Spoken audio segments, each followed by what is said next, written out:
Oh, it is. It is a Tuesday episode of Donno Daily here on the 5 Reasons Sports Network. I am Alex Donno with you virtually every weekday from 3 until 4 p.m. That's 4 p.m.-ish. Sometimes we go a little bit late. We very rarely end early. We frequently end late, which hopefully is a good thing if you guys enjoy the show. If you enjoy the show, hell, even if you don't, you're not hurting anybody. If you smash the like button and make sure you subscribe to 5 Reasons Sports YouTube. On the 5 Reasons Sports Network, we bring you so much amazing content, not only talking about the Miami Dolphins, which has been our biggest topic lately given the coaching search, talk a lot of Miami Heat. This channel is excellent for Heat content. It's excellent for Hurricanes content. Tomorrow night around 8:30, we'll have a new episode streaming live of The Sixth Ring. I will be a guest on that show tomorrow night, so plan yourselves accordingly. We also have combat sports content that I help bring you guys, and Jonathan Ramlakan as well, and a big cast of characters.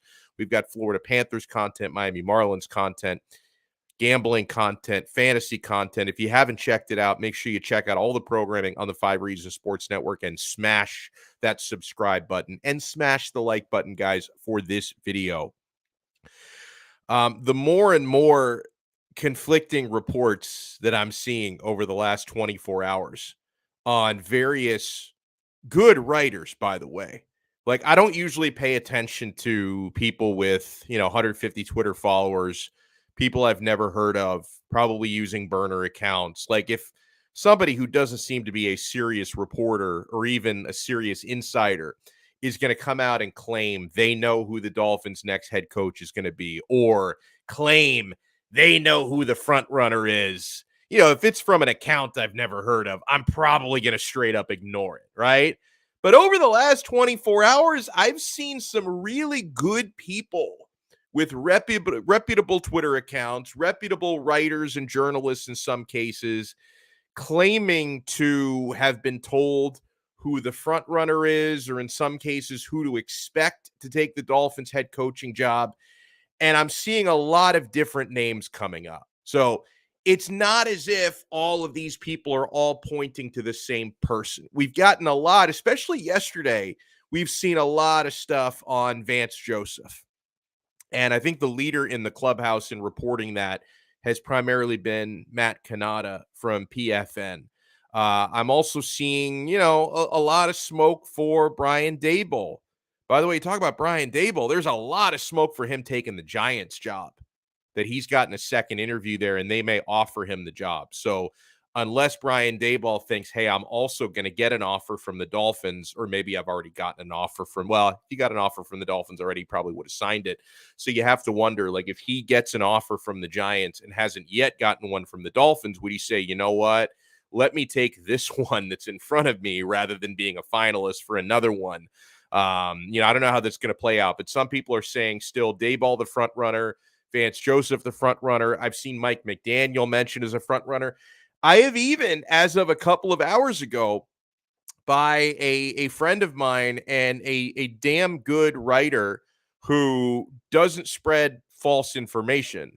I'm not saying he's not always right about everything, because who is in this game? But this is a trustworthy person. If he puts out something that he says, "Hey, I've been told to look out for this guy," you take it seriously, because this is not a charlatan. This is not someone who's going to intentionally spread false information. But our pal Jason Sarney from Fin Maniacs tweeted out a couple of hours ago. He says, "Per a source I trust," he said, "and I only tweet information from sources I trust, directly involved." He said, quote, "I have a name to put into a lead consideration for the Miami Dolphins head coaching search. Do not sleep on Thomas Brown," he said. "Wheels, quote unquote, could be in motion. Throw this name up to the top." So it's interesting. In the last 24 hours, we've seen a lot of noise for Vance Joseph. We've seen plenty of noise for Brian Daboll. We've seen plenty of noise for Mike McDaniel, who I know is the favorite for a lot of you. He's already won over Dolphins Twitter. Like, Dolphins Twitter is, giddy up. Give us the young genius. Give us the guy who is going to have the most interesting press conferences and probably the most revolutionary approach. Listen, I said my piece on Mike McDaniel yesterday. out of the group that has no head coaching experience, that's the guy that I would take over the likes of Brian Daboll or Kellen Moore.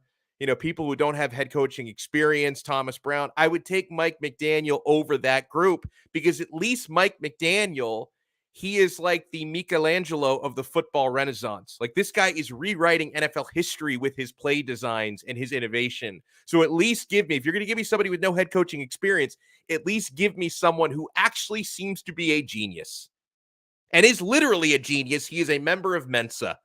I am not. Manny Chang is not, although he might be.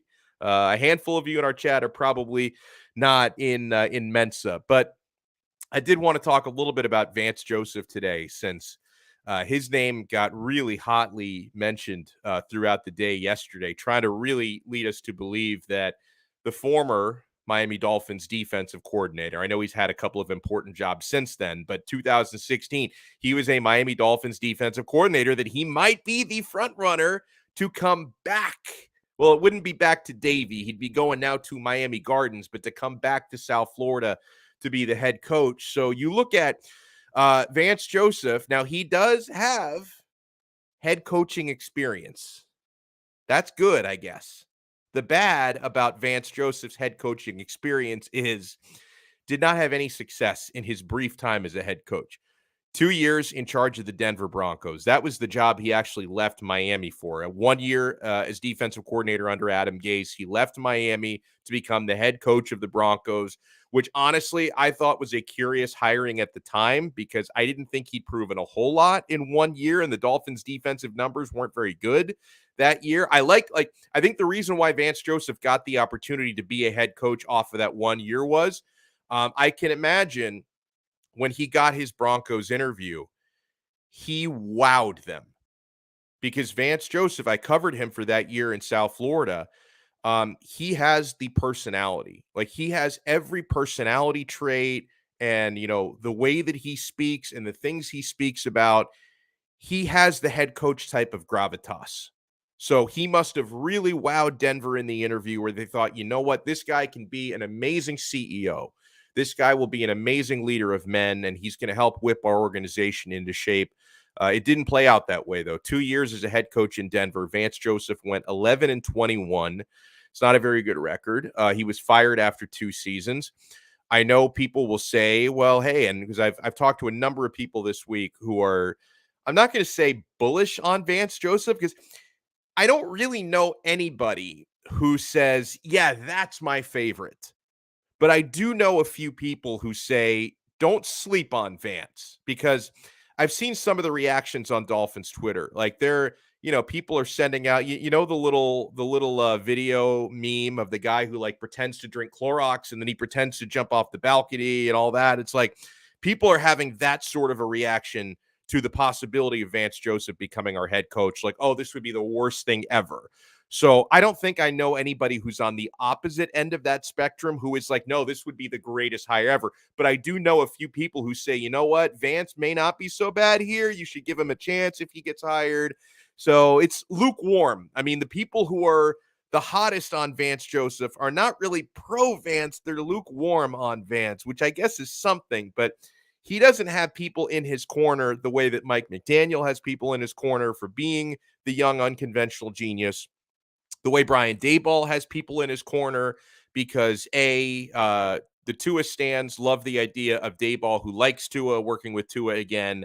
And then the Canes fans love the remote possibility of him bringing Ken Dorsey down here, which I didn't put a whole lot of stock in. But then I've heard supposedly if Daboll gets the job in New York with the Giants, that he would plan on bringing Dorsey with him there. So maybe it's not. I just thought that it made too much sense for Dorsey to stay in Buffalo because he would get promoted then from quarterbacks coach to offensive coordinator, as he would here or with the Giants. But wouldn't you like to be the OC of a team that's already really, really good, like this close to being in a Super Bowl good, with a quarterback who looks like one of the best in the league right now? That would be a good offensive coordinator job, and that would be a faster track to a head coaching job than going to somewhere like Miami, or especially somewhere like the Giants, who are not in the best shape right now. But listen, I've heard that Daboll might actually bring Dorsey with him to New York, or maybe down here if he gets the job. So yeah, that would be exciting.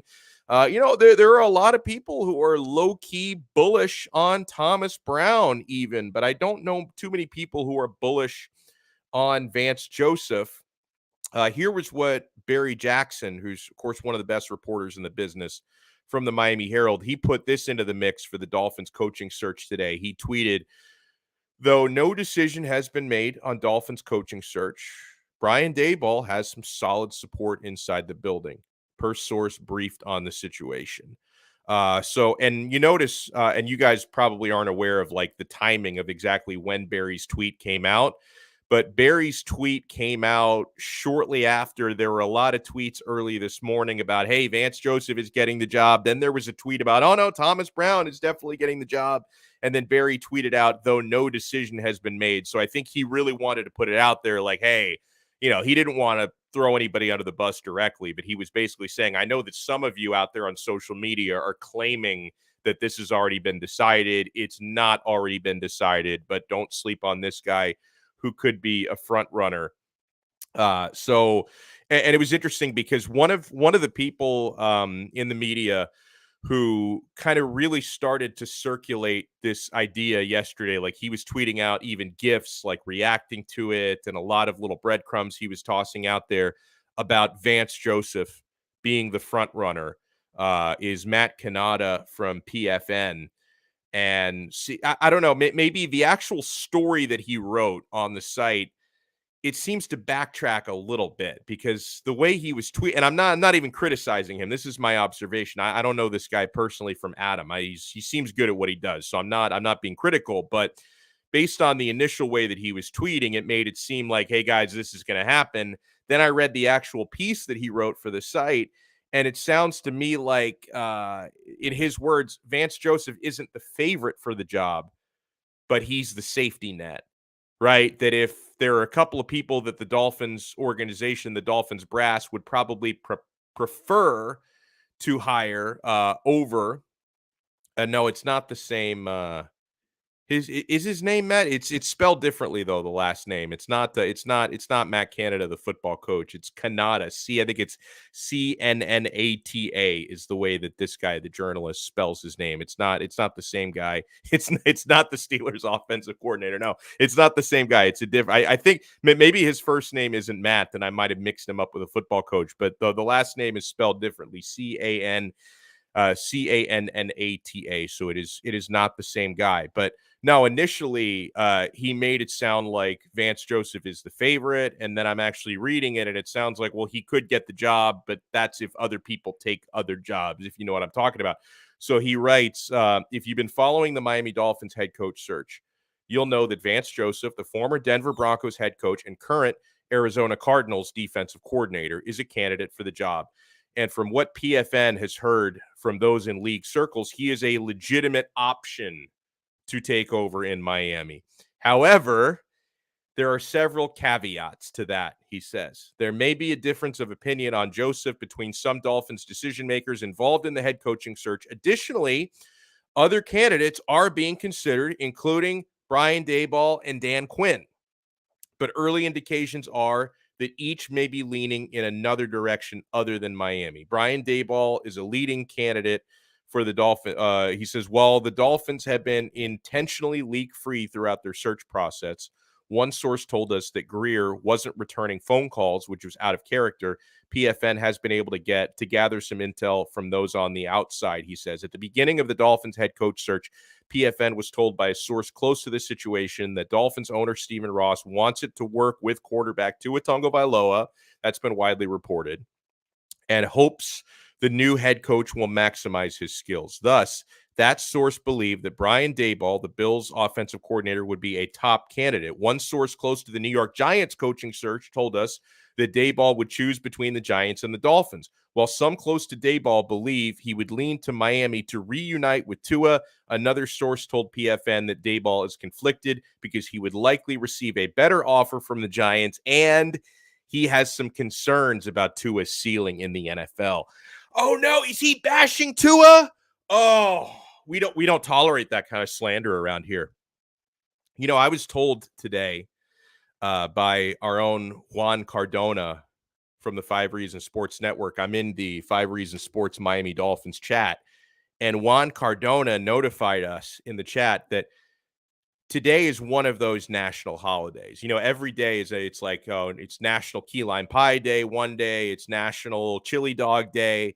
Do you know what today is? And guys, I don't make these up. I don't make the rules. I don't have access to these calendars.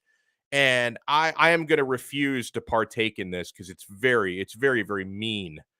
This is like the kind of thing Brian Flores would come up with. And Brian Flores, as we know, he's a bully. He's a bully, this Brian. He might have even created this. Today is Trash Tua's Day. So there are actually people out there online. I would never partake in something like this. There are people online that are sending out, like videos of Tua interceptions and incompletions and bad plays that he's made, and with the hashtag Trash Tua's Day. It's an awful thing. Brooklyn Rob writes in, have a feeling McDaniel is the front runner, and if San Francisco gets knocked out this weekend, he will be announced next week. You guys know me. I've warmed up a lot on Mike McDaniel from day one of the Dolphins job being open to now more than 2 weeks later. It's been 15 days now since Brian Flores was given the sack, as they would say in a more soccer terminology. And I'm not quite sure if I'd be ready to say from a football standpoint that Mike McDaniel would be my favorite. He'd be up there. From a football standpoint, he may not be top of the top, but he's right up near the top, because I respect Dan Quinn a lot, because we know he can build a hell of a staff. Like Dan Quinn, I know that the end of his days in Atlanta weren't good, but that guy, he's gotten to a Super Bowl, can build a crack staff. I would love Doug Peterson if he's really a candidate. I don't know if he is. I would love Jim Harbaugh. There's been some rumors, but I don't think he's really a candidate. Those are all guys with head coaching experience. Out of the people who don't have head coaching experience, yeah, Mike McDaniel would be my favorite. And just from like a personality standpoint, like he's so outside the box. It's like, hey, if the Dolphins are probably going to be bad or mediocre anyway, you might as well have a coach that's fun to cover. I know that when I say that, it's kind of a defeatist attitude, right? It's like, I'm a lifelong, long-suffering Dolphin fan. I don't want to reach the point where I'm basically saying, hey, if the team's not going to be very good, at least we'll have an interesting coach. But then, to be fair to Mike McDaniel, like this guy could end up being the best thing since sliced bread. I mean, he seems to have, despite not being a former football player, he's not a jock, he's a geek.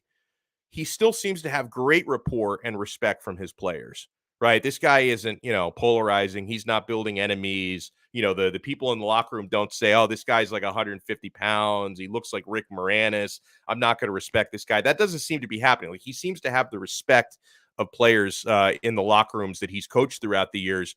And he also, he seems to actually be an innovative offensive genius. So maybe it could work out, but he doesn't have the head coaching experience. So we don't really know what he would do in that role. And we've never seen him build a staff. So those would be the concerns there. So I guess I might as well, and we're going to bring on Brady Hawk here in just a second.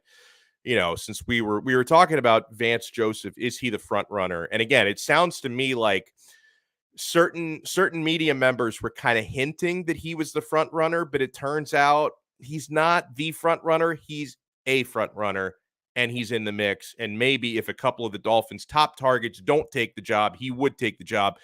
I've got to also throw into the mix this, and I'm sure people have been saying this on the live chat, and this is all developing stories throughout the afternoon. Within the last hour, Ian Rappaport and several other NFL reporters, good reporters, have been reporting that Saints head coach Sean Payton has informed Saints brass, Saints ownership, that he is stepping away. Now, we haven't exactly decided what that means, okay? Because one of the first reports was he's retiring. Now, he's 58 years old. I'm sure he's rich enough to retire young, but, it's not like he's not like, Dick Vermeil, near the end of his career or anything like that. He's not in his 70s. He's 58 years old. And then it's being reported that no, he's not retiring, but he may take a year off, 2 years off, recharge the batteries. Either way, two things happen now in the ripple effect of Sean Payton stepping away in New Orleans. Number one, sounds like he doesn't want to coach next year. So everyone formulating these trades, what assets do the Dolphins need to get Sean Payton? It's like, okay, he told the Saints, like he didn't tell them, guys, I want to leave here. I still want to coach. I don't want to coach here. Trade me. That's not what he said. He said, I'm going to step away, call it retirement, call it what you want to. I don't think he's going to be coaching in 2022. So he's not coming to the Dolphins. But with Sean Payton stepping away, this does create now an opening in New Orleans. It's not that great of a gig, though. $74 million over the cap. Like they're as far over the cap as the Dolphins are under the cap. And Drew Brees is no longer walking through that door. So I still think it's probably a less, I think it's a less attractive job than the Dolphins. And I don't think I'm saying anything controversial when I say that, but that does throw another head coaching opening into the mix. And the coach who's stepping away is not coming here. Let's talk about the Miami Heat, one of the hottest teams in America right now.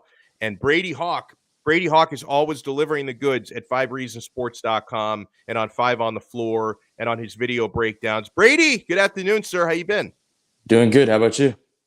Doing really good, man. So we find ourselves now, the Miami Heat, top seed in the East.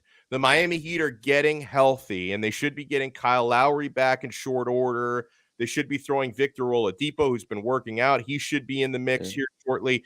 And yet, why do I see? And listen, I've maybe devoted more of my time on Dolphins and Canes Twitter the last couple of weeks. I'm watching all the Heat games, but maybe not focusing on Heat Twitter because I focus on the negative stuff more than the positive stuff. Because that's the Twitter experience is negative, not positive. But like, why are Heat fans trying to make trades? Because it seems to me like they shouldn't be making any trades. I think it's just fun debate because it doesn't really seem anything that we're talking about does not seem realistic. If we're talking about top tier talent across the league and scores and trading Tyler Hero, that's not going to happen. It could happen in the future. It's not saying that they're not going to trade anybody like that, but that is not happening this year. Other guys you're talking about, Christian Wood was kind of the guy that set it off because they said the Heat were kind of interested or they would be the front runner. That's another option I don't see being possible. Like it just does not see it, not just because they're the first seed. It's just some different things that you see in this team that Christian Wood does not seem like a person you're going to plug in and say, okay, this is a guy that's going to be closing for this Heat team. I see PJ Tucker as a much more valuable player in the eyes of Erik Spoelstra that I don't see Christian Wood. I think this front court is already set for this year specifically that if they're going to make a change, I think their backcourt is pretty set as well. But if you make a big change, their backcourt could change. The front court's pretty much set for a guy if Christian Wood was to come in. It just doesn't seem really necessary. 2 nights ago, the Heat beat LeBron, which is always fun. They beat the Lakers. How come the Heat still get referred to, Brady, as bubble frauds and people don't throw it out there for the team that actually won that championship and they've been in worse shape than Miami this year, despite having better high-level talent on paper than Miami. Like, how come the Lakers don't get scrutinized and criticized the way the Heat do from a couple years ago? I don't know, and it's crazy because the two teams this season are pretty comparable. It may sound a little bit weird, but both teams going through some injuries, in and out of the lineup. Obviously, it's a little bit of different teams because both teams have different players coming in trying to get adjusted. I think the biggest difference when you compare these two teams is one organization is just in a different spot from the other one. Just seeing the way you see this Heat team plugging in two-way guys into the rotation come playoff time. You see Omer Yurtseven stepping in the starting lineup and taking over in the month of December when Bam Adebayo goes down. The Lakers are not like that. You see a starting lineup that's basically worse than their bench in a lot of ways, scoring-wise. I watched that game the other night. That starting lineup makes no sense. It just doesn't. If you look around these two teams, I don't know why the Heat put in that bubble fraud thing. It does not make any sense. They basically are the same team in a lot of ways. Last year fell apart early after going to the finals. I don't think it's a fraud thing. I think it's just natural evolution of seasons being bundled up together, and we see what happens with that. Now, after things are starting to settle down, after both teams got time off, you're kind of seeing one team put some separation away and what acquisitions were better than the other teams. And it's just remarkable watching this team because everyone contributes. Like basically everyone outside of like KZ Okpala, and then I'm still frustrated, of course, that Mario Chalmers never got any PT, which is it must be a real indictment of like where he actually was from a basketball standpoint, because anybody else they sign off the street becomes like a high level rotation player here, and he couldn't Basically. even get on the court. But I mean, it's just been remarkable the way that they've done this, Brady. And obviously, they're going to have to stay healthy down the stretch, like to maximize their playoff run. So it's like we don't want to mess around with like all these injuries and all this COVID protocol stuff the rest of the way. But I mean, the valuable experience that's been picked up. Like who from this group, whose improvement has surprised you most? Because I would imagine there are a few of these unheralded players that you expected would make the most of their minutes, but maybe some who you didn't. I think the biggest one is Gabe Vincent. And I've talked a lot about Caleb Martin because of the way he's performed and stepped in the rotation. But if we're talking about strictly improvement, that is Gabe Vincent, because I've talked about he's made the jump in the major aspects of his game. And the main one is, first of all, he came in as a shooter, and it came up that he wasn't hitting shots in the second year. He turned into a pretty great defensive stopper starting out. But you've seen this season, he's developed the minor parts of his game as well. You've seen a guy that's been able to Erik Spoelstra gives him the keys to the Kyle Lowry role when Lowry's out, and that absolutely makes zero sense. He's stepped up in that way. He has great vision all of a sudden. I think the biggest jump he's made is with his handles. I don't think he was able to really get to the rim at a high rate because of couldn't build an advantage in that way.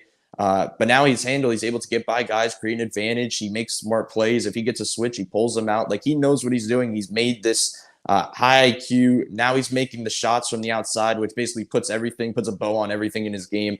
That it's another one of these guys that it's hard to say that he's not going to be in the rotation if he's performing in this way, where he's holding all these top point guards, as well as Caleb Martin, but holding these top point guards to rough nights because he's constantly putting baseline pressure on them. A couple of months ago, there have been stretches where the Heat, that they were not very many stretches. Obviously, they're number one in the East, but there were some stretches where the Heat were really decimated and struggling. And I'm thinking, man, you fast forward to like late January, early February, it's going to be a perfect time to launch Victor Oladipo. Instead, we're about at that time, Brady. Yet now we have kind of an embarrassment of riches, right? Like we have such great depth. Where I'm also wondering, how do you integrate Victor Oladipo? How do you think that's going to go down, and how long is it going to take? I think for one, we talk about making trades when you're the one seed. You have a trade that's being made and you don't have to give anybody up. And his name is Victor Oladipo, because he's going to be coming in essentially at the trade deadline time, the perfect time to come in. I'd expect it probably around February. It seems like that's what everybody's arrows are kind of pointing toward. But I do think, as much as we talk about Victor Oladipo, and I know the level he's capable of playing, and I think he will be playing at that level, I think this Heat team, I know this Heat team is going to make him earn it. Like, he's going to have to earn this to get into this rotation, because we're talking about these guys in this depth. Caleb Martin's not just going to get pushed aside all of a sudden. I think they could find ways to utilize all of them, but they're going to try to push these type of guys. They're going to work him in slowly, but they're going to push him to try to earn his spot, and I think he will, because I've said this before on this show as well, that I don't think there's a better player build to put next to Tyler Hero off the bench. It just is. It's another creator, first of all, that they've kind of built up all these different creators. That was their issue last season, that if Bam or Jimmy went down, there was nobody else to create. Now they have constant guys across the roster to do that. I think that's the biggest thing. You have two guys in Heroes taking up a really big on-ball usage type of year, and Victor Oladipo's catch and shoot numbers always go up after an injury. So it just seems like those two are really going to be the fitting pieces. You look at the defensive lineups they could run if Oladipo's at that level, plug him into the starting lineup already instead of Duncan Robinson late in games to just shut guys down. Like, they have so many options to utilize Victor Oladipo, and it's not even about him playing at that same level. You look at this team and what they need. I just think they need a decent push off the bench, almost Caleb Martin-like, but maybe a little bit more when you come playoff time. Let the people know, Brady, if there's anything they can expect to see, either 5reasonsports.com or your social media channels with the Brady breakdowns you do. What can people look out for the rest of this week? Yeah, the breakdowns, Twitter at Brady Hawk 305, and also on 5 Reasons Sports YouTube channel, and then 5 on the Floor and 5reasonsports.com, some articles. Let's go Heat. Brady Hawk, thank you so much, man, and I hope you cover every home game from this point forward through the playoffs, because you seem to be good luck with that as well. So hopefully we can get a deep playoff run coming up. I'll try. Thanks for having me on. Awesome stuff as always. All right, in just a couple minutes, We're going to be joined by, hold on, I brought him on by, wait here for 1 second, Taco. And I love, you know what, it's good. I brought him on a second early because he is dressed to the nines today. This man, he is not participating in this blasphemous made-up internet holiday that's actually, I did not create this. This is actually happening today. It's called Trash Tua's Day. Like, people are partaking. It sounds like an awful, sinful activity. How dare people question Tua Tagovailoa? I'm glad we're joined by a fellow TuaNon member, Taco Vailoa, who's going to join us here in a moment. Before we bring him on, and by the way, we're going to be talking with a huge fan of Tua later as well in Big John Stud. But guys, let's talk about the Quarterdeck Seafood Bar and Neighborhood Grill. Whether you're a Tua lover, a Tua hater, or a Tua scientist like me, I don't bring any biases into it. I evaluate him strictly on abilities, no biases. I don't sleep in Tua bed sheets. I'm not a Deshaun Watson fanboy. We evaluate Tua in a fair and balanced way on this program always. But guys, check out the Quarterdeck Seafood Bar and Neighborhood Grill. The Quarterdeck, my friends, this is your place to watch every big game, to watch every big fight, and to check out every UFC pay-per-view with zero cover charge. You pay nothing at the door. The Quarterdeck has the freshest seafood, my friends. I love the sushi. I love to build my own poke bowl. The fresh mahi-mahi is so good. Their buffalo shrimp, I'm telling you, it is the best appetizer on the planet. I love the buffalo shrimp at the Quarterdeck. The burgers and sandwiches are awesome. You don't have to be a seafood fan to enjoy the Quarterdeck. The baby back ribs are tender. The salads, the pasta dishes are really, really good. And guys, the Quarterdeck, it's a great place to wet your whistle. They have 2-for-1 happy hour all day, every day. The happy hour literally never ends at the Quarterdeck. The beer is always ice cold. It's going to be a great place to watch the conference championship games this coming weekend, to watch NBA games and NHL games at night. If you want to find the location nearest to you, they got the locations all over Broward County. Whether you want to feel like you're on vacation on the water at the Dania Beach Pier location, or feel like you're one of the locals at the Davie location, which is a really awesome spot there, and all the other locations in between, check them out online. You can also peep their menu out there at quarterdeckrestaurants.com. The Quarterdeck, come for the food, stay for the fun. And BetUS, BetUS.com. They are the official sports book of Donno Daily. We have been preaching the BetUS gospel since July of 2021. They've been a member of our family. We hope this fruitful partnership continues. Guys, I have turned on so many of our viewers to BetUS.com. No regrets. This is an awesome service. Yes, it is available in Florida. Guys, it's a full-service sports book. You can bet on virtually any sporting event you can dream up. You're going to find odds for it, including futures, including props at BetUS.com. You can live bet on everything, by the way. Don't just bet before the game starts. Bet during the game. Bet in-game at BetUS.com. It's so easy to sign up. It's so easy to deposit. And we've got a bonus for you. You know what this is, guys? This is the best bonus in the industry. 125%. You're not going to find that. They're giving free play money away at BetUS.com. 125%. If you sign up with our code, use our show code, you see it on the screen there, 5RSN125. Sign up with our code 5RSN125, and they'll give you a 125% sign-up bonus. That means if you deposit $100, they're going to give you $125 in free play money on top of that $100. If you deposit $1,000, they're going to give you $1,250 on top of that deposit in free play money. It is the way to go. You bet, you win, you get paid. BetUS.com. Let's bring in Taco Vailoa. So, Mr. Friedman, we've seen so many the last 24 hours. It's melted my brain a little bit, right? Because the folks at PFN made it seem like Vance Joseph is definitely coming. Then I've seen people try to say, no, Mike McDaniel is going to get the job. I've seen Thomas Brown thrown out there as a front runner. I'm still seeing, which is the guy I've thought has been the front runner for the past week, Brian Daboll, still getting thrown out there. Do you feel like you have a good idea, sir, who the next head coach of the Miami Dolphins is going to be?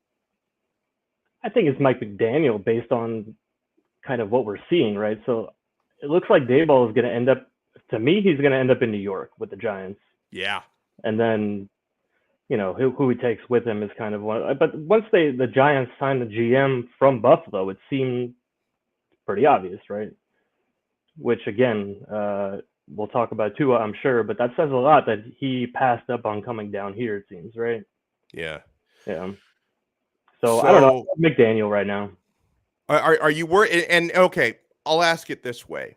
If it were to go to Vance Joseph, and I'm not convinced that it would, because what people were trying to say, this guy's the front runner, I think what they were really trying to say was he's a serious candidate, and he's like the safety school, right? Like he's like the Miami-Dade College in this scenario. No disrespect to anyone who has a prestigious diploma from that institution, but Yeah. you're not going there just by saying, this is the only school I'm applying to, this is my lifelong dream, boom.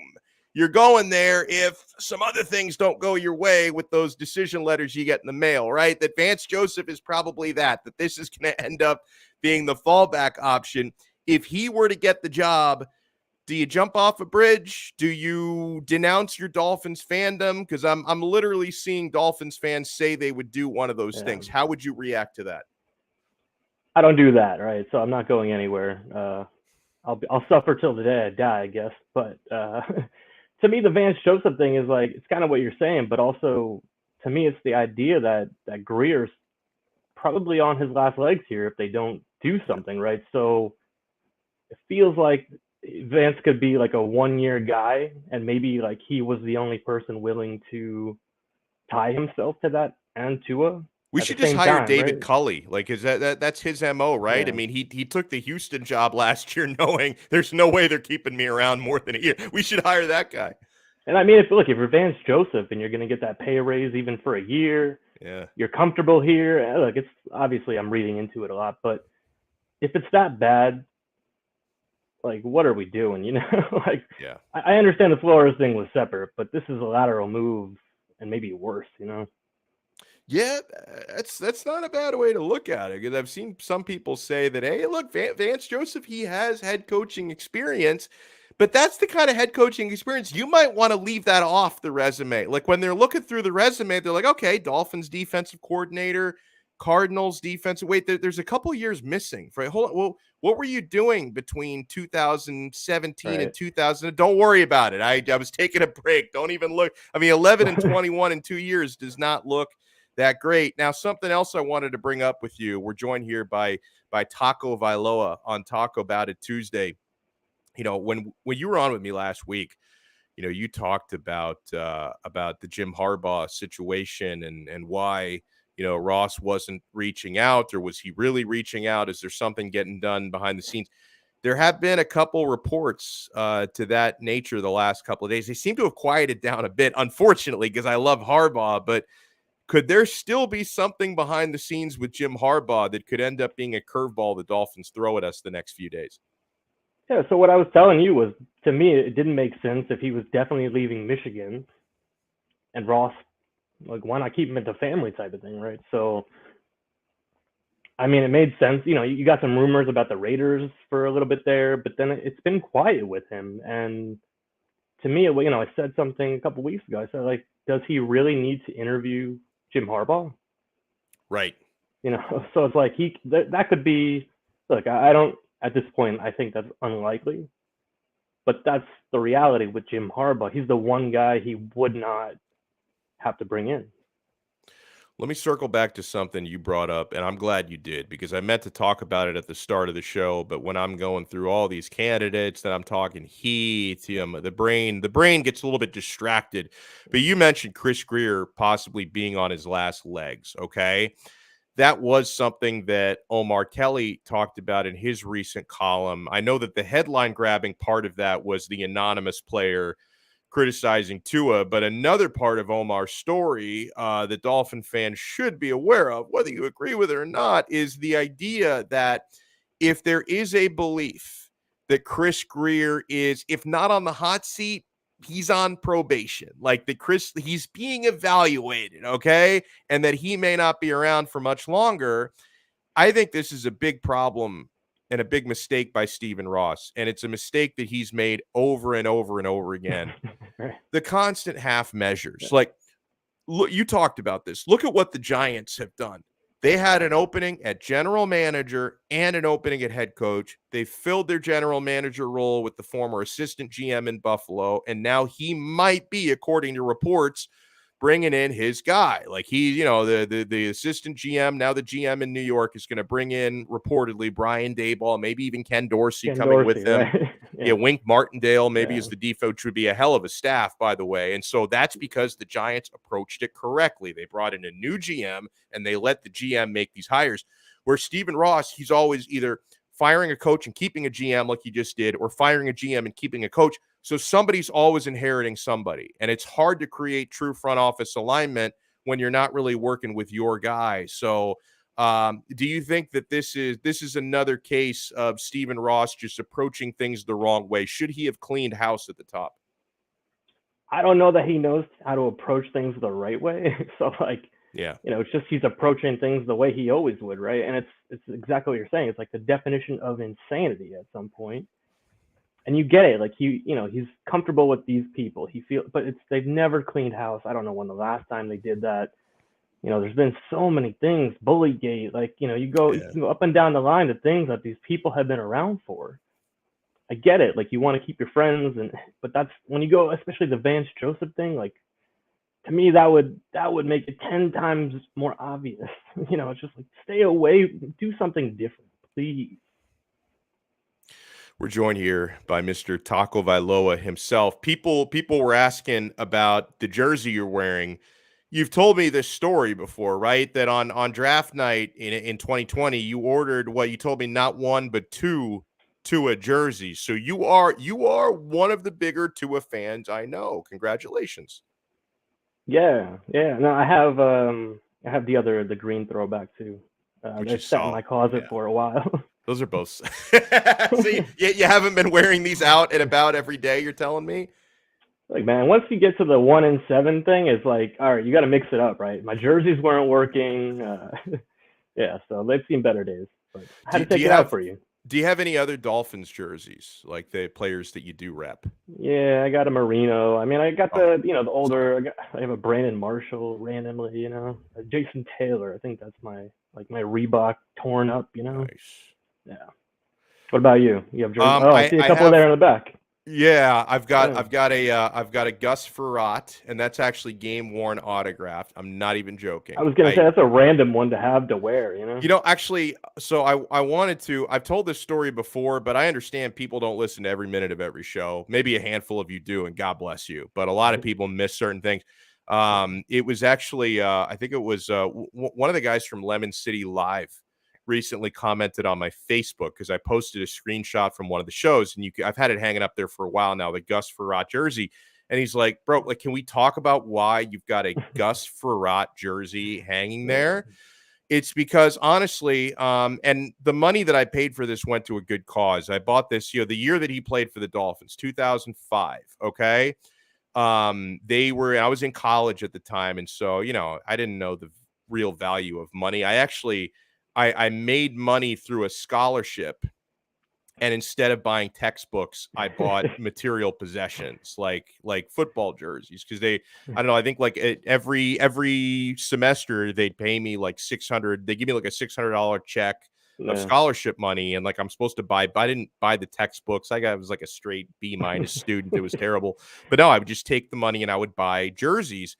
And then this was 2005 was the year that, Hurricane Katrina ravaged New Orleans. And, the Dolphins were one of many organizations to raise funds for Hurricane Katrina relief. And so they had this auction where they were selling Dolphins memorabilia. And I just thought, for some reason, it'd be really cool to have a game-worn autographed Gus Frerotte jersey. So I think I ended up getting it for like $120, $130. And it's it's autographed and it's Gus Frerotte, so I'm not going to wear it in public. But I'm like, I need to do something with this jersey. So why not have it hanging behind me in the studio here? It was for a good cause. I mean, I get it now, but it was at first without the story. It's like a Jay Fiedler jersey, I could understand, but the story behind it makes more sense. So you're Yeah. forgiven. You're forgiven. It's one of those things where it's like you spend more than, and $120 was a lot more in 2005 than it is today, kids. And inflation is wrecking all of us Back now. in our day. Yeah, so I paid good money for that jersey back in our day, and I've got to find some kind of a use for it. So that's why we have the Gus Frerotte jersey hanging there. But okay, so do you have any like off the wall predictions for the quarterback position next year? Obviously, it's going to at least partially depend on who the coach is, but I think they're going to find a coach who is like totally cool with at least one more year of Tua. So I think Tua is definitely going to be the quarterback in 2022. Do you have some doubt about that? Because obviously you do have potential names like Aaron Rodgers. Don't think he's coming here. Russell Wilson, I don't think he's coming here. Deshaun Watson, I don't think it's happening at this point. So do you think it's somebody else or is it Tua next year? It looks like it's Tua based on what they're saying, as far as the coach has to kind of be a Tua guy. And look, it goes back to the definition of insanity. And I'm not saying Tua's not the guy. Like that's the hard part, right? It's I want him to succeed. I would love if he did that for us. But I think we all saw in the Buffalo-Kansas City game that there's a big difference. And look, Tua can do it in a different way. But, man, the game has changed a lot. Yeah. And those guys are just on a different level, right? And I think the closest guys to that might be available specifically are Russell Wilson, obviously. He can do a lot of that. And Aaron Rodgers. And look, if they're not, if they don't want to come to Miami, obviously that's one thing. But like I said, if it's something that it's an option, like a Peyton Manning situation, like I don't know how it's not irresponsible as a franchise not to look into it. If you could have either of those two, which would you rather have in 2022, Aaron Rodgers or Russell Wilson? I mean, I go Russell Wilson only because I feel like that could be a longer term situation. Yeah, he's younger. He's like 4 or 5 years younger. But the only thing is, like, if you throw in the fact that Rodgers will bring Devontae Adams with him, yeah. So I might go that route. It's not like Russ is bringing DK Metcalf or something like that. Yeah, it's a good point. Yeah. Well, listen, I appreciate your time as always. Will you be eating tacos today? Do you eat tacos every Taco Tuesday? Taco Tuesday is it's actually the day that I don't eat tacos. Like I just take off. Yeah, it's like it's my Shabbat, Well, enjoy. Okay, so if you're not eating tacos, what are you eating today? Lasagna or something? Like what direction are you going? Some matzo balls or something like that. Okay. Some nice Jewish food. Okay. Well, enjoy it, sir. Enjoy it. We'll talk again next week. Yeah, man. All right, I love you. Mr. Taco Vailoa himself. And I love him too. I do. I love our next guest as well. It's a big love fest here. This dude, he is always bringing it strong. He's one of the most popular contributors on this show because he always keeps it real. Big John Stud, I need you today, sir, more than usual, more than ever, because there are so many reporters and a lot of good people, like people that, I don't discount their opinions. I'm seeing like 4 different names today who are the front runner for the Dolphins job, but it's like they can't all be right. Like we can't have 4 front runners. So you can help me sort through the chaos today. All right. Well, do me a favor because I was busy this morning. So tell me who the front runners supposedly are. Okay. I'll break it down for you. All right. Well, there's been a lot of noise from PFN that has been hinting at Vance Joseph being the front runner. There have been certain factions pointing to Mike McDaniel being the front runner. A guy who I think we both know and we like a lot and would not put this out there lightly. Jason Sarney said, per a source he trusts, Thomas Brown could end up being the leading candidate for this job. Obviously, Brian Daboll has been brought up a lot, but then he might be the front runner for the Giants job as well. So he may have options. We'll have to hope he picks Miami over New York. So we've got like 4 front runners today. Well, let's break this down here. Let's do it. Let me ask you a question. If you had to take New York Giants or Miami Dolphins, who would you pick? If everything is equal, I would take Miami. If everything's equal, I think part of what people are wondering is the Giants may want to offer him more money. like a lot more money. But if you everything's can equal, offer- I take Miami. You can offer him more money, but at the end of the day, look at the quarterback position. Even though we don't, I do. Everybody, me and Taco Vailoa, I'm a more believer in Tua than he is, and he has more jerseys than I do. It's amazing. But if you just look at the quarterbacks, regardless of what people say about Tua, you got a better defense over here. You got all the cap space over here. Yeah. You have Tua and you got Daniel Jones. I think that's, in my opinion, that's not even a conversation. It's not Tua. I mean, and I'll and I'm a skeptic, but I'll give you Daniel Jones is a fucking travesty. He is bad. Yeah, I take Tua over Daniel Jones. And another thing, how many years has Daniel Jones been in the NFL? 5 or 6? I think he's been one more year than Tua. I want to say it's been 3 years. 4 years, maybe? I think he's been 5. 4 or 5. Let's see. End of the day, Tua's about to enter his actual second year in the NFL. What about because another one that's been thrown into the mix here is the New Orleans Saints job. I don't think that's that great of a job. So Sean Payton is going to step away, and I think supposedly he's going to take time off. Like, he's not trying to get out of there right now. Like, he wants to take some time off and recharge the batteries. But they are like the opposite of the Dolphins with the cap situation. I was reading $75 million over the cap when the Dolphins are about that number under the cap. So I don't think New Orleans is that great of a job right now. All right. With apologies to Brian Gable and apologies to everybody in the room and all 4 of them dudes who want the job. And I don't mean this to sound in a bad way, but if Sean Payton wants this job, that's like an orgasm for Miami, okay? Absolutely. Yeah, this is going to become an X-rated broadcast if he were to take that job. Like, this would be we would get banned from the internet, the celebration that we would all have here. I would literally be watching your show with Pornhub in the background on purpose. Okay. I wouldn't even do the show. I would just have Pornhub playing in the background with Sean Payton like photoshopped onto the to the people in the movies. Every guy's gonna have his face. Yeah, that's all it is. That's what we would do. I would love that. Man. But yeah, I mean, can you ask for a better ideal situation than that? I mean, no, you couldn't. You bring, you have Tua, and then you have the man, I'm not going to say who made Drew Brees, but he definitely helped orchestrate, build, and direct an offense that helped Drew Brees become the Hall of Famer he is. So, I mean, he can't throw a 60-yard bomb. Neither could Drew Brees. And he won a championship. And he went to we've been complaining about not having Drew Brees since before my baby mama was 15 years old. So, been a while. So there you go.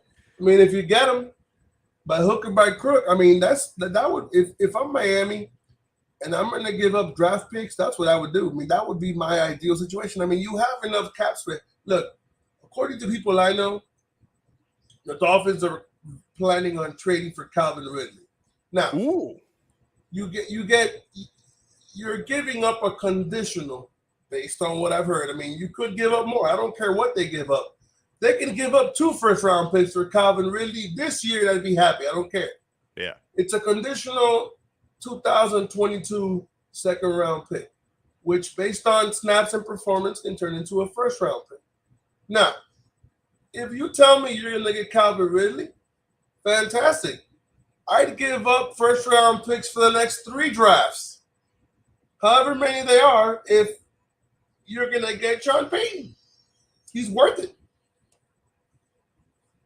And I mean, once you get rid of Devontae Parker off the books and you get rid of a couple of other players, Dolphins might have anywhere between $100 to $117 million of freed up cap space. So it isn't like you don't have good players here already. Right. Chris, everybody's wondering why Chris Greer is still here. Well, it's because he hit 3 consecutive home runs last year's draft. Yeah. Waddle, home run. Phillips, home run. And Devon Holland, that's an all-time grand slam right there. That kid's amazing. Yeah, you made a good point there. I've been critical of Greer at times, but what you said, Big John, made a lot of sense. And I also heard our buddy Alfredo Arteaga from 3 Yards Per Carry say something similar. That it's like, you can certainly pinpoint some bad, a lot of bad, some good from Chris Greer's resume, but it's hard to fire a guy right after what he just pulled off in the draft last year. It's hard to fire. Now, it was also, some people would say it's hard to fire a coach after 2 straight winning seasons. You and I both know there was a lot more to that story than just wins and losses. Flow, though. People. I mean, at the end of the fucking day, they didn't. I feel like cussing, so I'm sorry. I'm gonna have an irritated day, but floor is yours.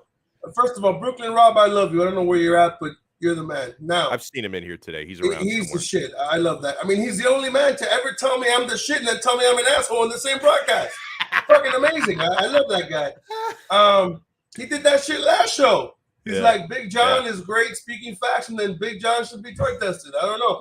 He turned on you. Yeah, hey, Brooklyn Rob, I smoke some good shit, bro. You ever want to hang out in Miami? Come find me. But it's hard. How do I put this? Okay, fuck it. How many fucking teams go and give away Minkah Fitzpatrick and then draft another all-pro fucking safety? Right. Yeah. How many people do that? Like, that happens once in 2 decades.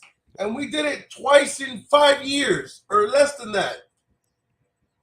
That's fucking insane. That means that they know what the hell they're doing when they're picking draft picks. Yeah, you can. I mean, for all the misses, when he hits, he hits. Mm-hmm.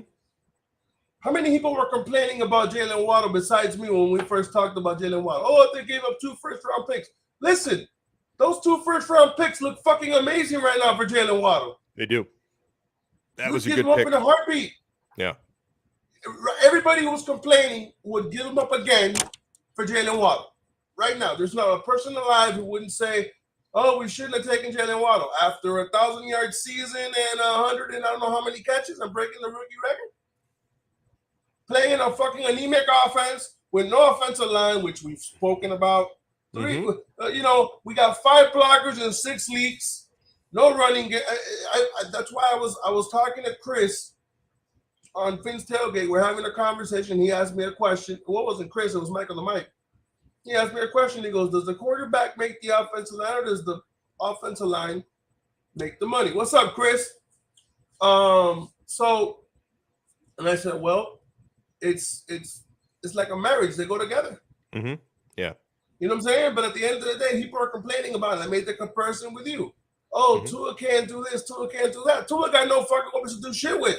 Yeah. He got a rookie receiver who happened to lead the fucking Dolphins in receiving yard receptions, and he might have let him in touchdowns if he would have caught a couple more. Give me a fucking break. In college, Justin Herbert had no fucking weapons, and he looked like he was a turd. And Tua was the greatest thing since sliced bread. Now Tua looks like shit. Justin Herbert had all the weapons, and he's the greatest thing since sliced bread. It matters who you're throwing to. Look, yes, as great as they can sit there and say Tua isn't Patrick Mahomes. People, there's one Patrick Mahomes. Okay, you're not going to draft. There are 31 other teams looking for a Patrick Mahomes. We're not the only one. By the way, hold on. I've been notified. I've got to argue with me a little bit more. Matty Blues, he lost respect for me. I don't respect this show anymore. But the wording of that is so great because it's like, not only has he apparently lost respect for me, he's lost respect for the entire show. He's lost respect for the entire institution. What the fuck is BD? I don't know. I don't know what BD is. To this B. I'm assuming it's something not very nice. I'm not sure. I'm not sure what BD is. But hold on. It's like, the thing is, I do think it's important to let people make a point. And I don't know if Matty Blue thinks that I disagree with everything you say, but I don't. I agree with most of what you say. I think that there's a minor difference between Big John Stud in me is that I believe don't in Tua, and you're still on the fence. right. That's Yeah, all it is. he believes in Tua, and I'm still very skeptical. But just because I'm skeptical doesn't mean I don't admit that Tua was not put in a great position to succeed. Like I can still have doubts about his arm strength, his stature, some of his decision making. I can still have all those doubts while respecting. It's very accurate. I respect that. And I also respect the fact that it is harder to evaluate someone when you've got a bad offensive line, a non-existent running game, and unfortunately, a wide receiving core that, for the most part, let's say it correctly. Yeah. What wide receiving core? Jalen Waddle and a bunch of stiffs. Everybody was on injured reserve. Will Fuller broke his finger in 12 spots. He would have bought it in 13 stops, you know? Yeah, and what the fuck did Tannehill do in the game that he was supposed to win? He threw 3 interceptions. Yeah. So get off the screen and come to my house on Sunday, bitch. So, I don't know, man. So I think he meant to say bullshit. I love it. Matt, I let down Matty Blue today, guys. He thought he was going to come in here today, and he thought that we would celebrate what is actually a national holiday.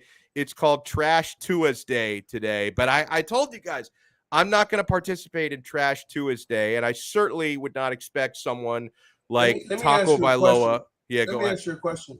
Go ahead. How the hell can they trash Tua? The only reason why they're trashing Tua is because they've given him no fucking weapons.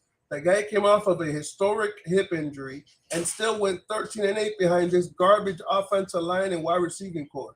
Oh. So I don't understand how you're trashing a guy who wins the game, whether it's by one, whether it's nobody says it's aesthetically pleasing. Team game, though, sir. Tua. Defense had a lot to do with some of those wins. Ryan gives a fuck?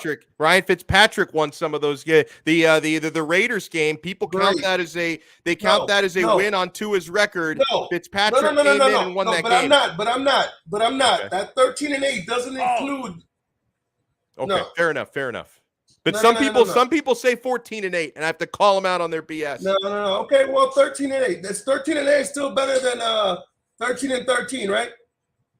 Yeah, it's better than 13. Okay, all right. Well, so he's still 5 games over 500, playing with no fucking offense. There 22 starters on the team, though. It's not just like you don't wins are not the end all be all. All right, when so, your defense so, for example, the first Patriots game this year, comeback. he got bailed out by Xavier Howard. Tua did not play well that game. He would have lost that game if X didn't force and recover the fumble. That's a win for X. And if the Patriots don't play great defense in the Super Bowl, Tom Brady doesn't beat the Rams.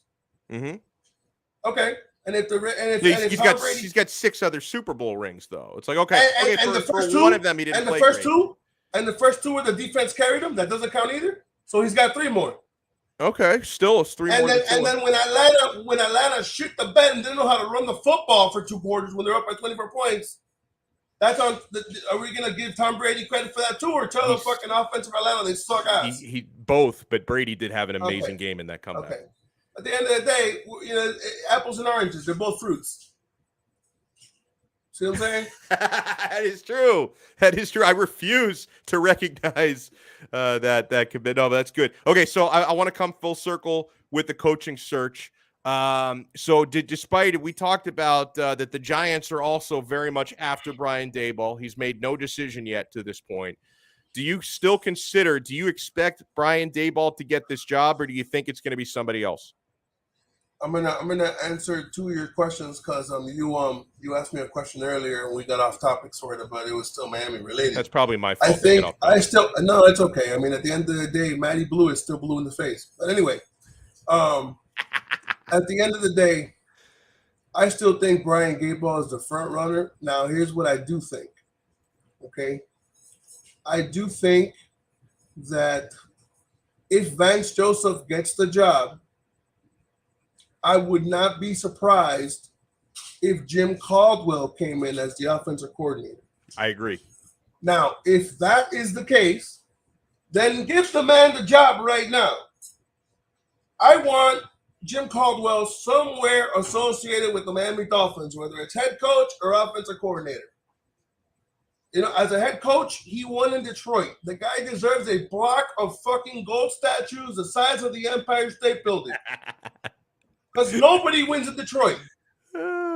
Okay, they got rid of a great coach to give way to Matt Patricia, who, in Big O's words, has a fucking bird's nest on his face.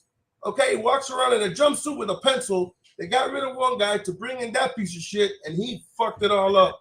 So, as a coach, he won. And as an offensive coordinator, he made Joe Flacco about $120 million with an incredible postseason when they fired Cam Cameron and he came in during week 8 and they and they won a Super Bowl. So no matter how you slice it, to me, that's why I've always wanted Jim Caldwell somewhere in this equation. Right. Now, what I wanted, if I was going to, I don't really put much stock into the Rams or anybody else. Mike McDaniel, the only way I would want McDaniel here wouldn't be as a head coach. I'd want McDaniel here, okay, as an assistant head coach to Jim Caldwell or Doug Peterson or Brian, whoever it is. If they're going to give them specifically more for Caldwell than for Daboll, and then because what you can sell him on is, listen, we're going to sign Jim Caldwell for 3 years. You know he's 66 years old. When his time is up, the team is yours. You know what I'm saying? Yeah. And you can coach in waiting. Yeah, you can put him as assistant head coach. He can be the offensive coordinator till then. He can learn under Jim Caldwell, which to me wouldn't be a bad thing, and then just slide right in. For one thing, he's so tight with Kyle Shanahan. I don't necessarily see him walking away from there without a head coaching job. And like the coach in waiting thing, it sounds good on paper, like to say, hey, like wait behind Caldwell for a few years, but then like, what if things go really bad for Caldwell and he gets fired? Then they're not just going to want to say like, "Oh, hey, we're firing Caldwell, but we're promoting his chief lieutenant." Like it, I don't know. I think if I'm Mike McDaniel, I'm saying, you know what? I'm either going to get a head coaching gig right now, or I'm going to stay here with my bro Kyle Shanahan for another year, and I'll get a head coaching gig next year. I don't know. I don't know if he leaves for that situation. I mean, he may not leave for that situation, but I said if I was the one who could pick the way that would go down, that's the way I would do it. And Mike McDaniel as an assistant head coach, wouldn't that be a promotion, or is he already an assistant head coach? I don't think he's the assistant head. I think he's just the offensive coordinator. So that would technically be a promotion. Yeah. So I mean, if you promote him, look. If you want him here, here's the problem with Ross. Pick and figure out what the fuck you want to do and go all in. Nobody's going to pay Brian Daboll more money than what you can give him if you want to pay him. You're a billionaire. You can pay whatever you want. If that's the guy you want, put the four-court press on and get your coach. Okay? Whether it's him, whether it's Caldwell, whether it's McDaniel, if you want him, you know, that's all you got to do. Go get him. That's the only part of the NFL that doesn't have a salary cap. There's no limit on what you can pay your coach. That's a good point. That's why Jimmy Johnson was successful with Dallas. Because back in the day when Jimmy was winning Super Bowls, he didn't have a fucking salary cap. It was a Dion, $55 million to come play for Dallas. Let's go. And he'll pay more than everybody else. Before I let you run, my friend. By the way, you want to know something? I think that's why baseball fucking sucks. Why? Because you know who the main teams are going to be every year because they got more money than everybody else. I feel, you know, I can see it both ways because I am as much a capitalist as I am anything else. Like I can see like it's good to be able to like reward teams that are in good financial situations and create good revenue, like to be able to spend more money. But at the same time, like you said, you know, you're going to have a bigger difference between the haves and the have-nots. You're swaying the competitive balance always in their favor. So I mean, you're yeah, only but I also think it's kind of bullshit that if you have the worst season, you get the best draft pick. So it's like that causes sometimes teams to tank. Okay, but you know, I don't like that. But overall, if you're going to weigh one and the other, getting the number one draft pick for having a worse record is not as impactful as being able to buy the entire free agency market. Yeah. You know, by the time the 18-year-old becomes 25, you've won 4 titles. Yeah. So does it really matter? So what were you going to say? I'm sorry. I don't even remember. Yeah, well, I was going to say, let people know where they can find you, and do not mislead them with that, which is not your actual Twitter account. There, as we came to find out, it's really Big John Stud 136 is your actual Twitter account. But are you doing any other streams this week? Are you on with Chris and the guys? I'll be on with Chris whenever Chris wants me on there. I'm assuming we have another show this week. I was supposed to get on last night, and you've seen my daughter. You know how she has more energy than me and you and Luca put together. Yeah, that's right. She does.